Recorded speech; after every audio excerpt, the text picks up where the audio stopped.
आप भी इन्वेस्टमेंट करना चाहते हो और बेस्ट म्यूचुअल फंड्स की तलाश में हो तो ये वीडियो आपके बहुत काम आने वाला है।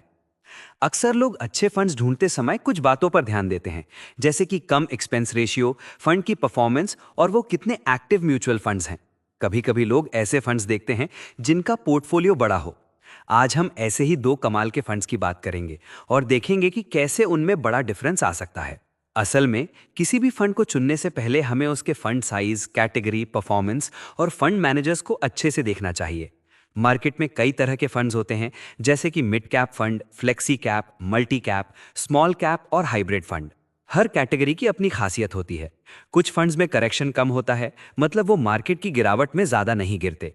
तो चलो अब हम एक एक करके ऐसे दो फंड्स पर नजर डालते हैं। पहला फंड है एडलवाइस एग्रेसिव हाइब्रिड फंड। इसमें इक्विटी में करीब 76.80% और डेट में करीब 24.34% का स्प्लिट है। कैश होल्डिंग करीब -1.14% है।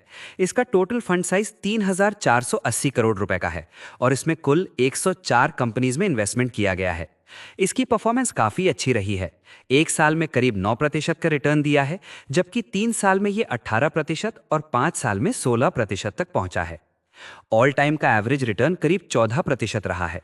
इस फंड का अल्फा 3.73 है और बीटा 0.98 है, जिसका मतलब है कि ये मार्केट से कम वोलेटाइल है। इसका एक्सपेंस रेशियो 0.36% है और अगर आप 90 दिन के अंदर अपने इन्वेस्टमेंट के 10% से ज्यादा पैसा निकालते हो तो 1% का एग्जिट लोड लगता है।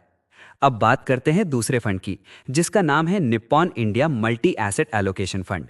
इसमें इक्विटी में करीब 59.56%, डेट में 17.56%, कमोडिटीज में 17.24% और कैश में 5.25% का स्प्लिट है।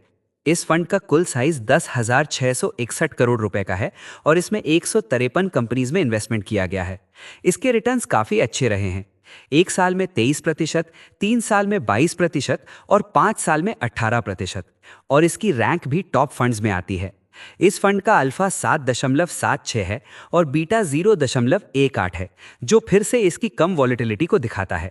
इसका एक्सपेंस रेशियो 0.26% है और अगर आप एक साल के अंदर अपने इन्वेस्टमेंट के 10% से ज्यादा पैसा निकालते हो तो 1% का एग्जिट लोड लगता है।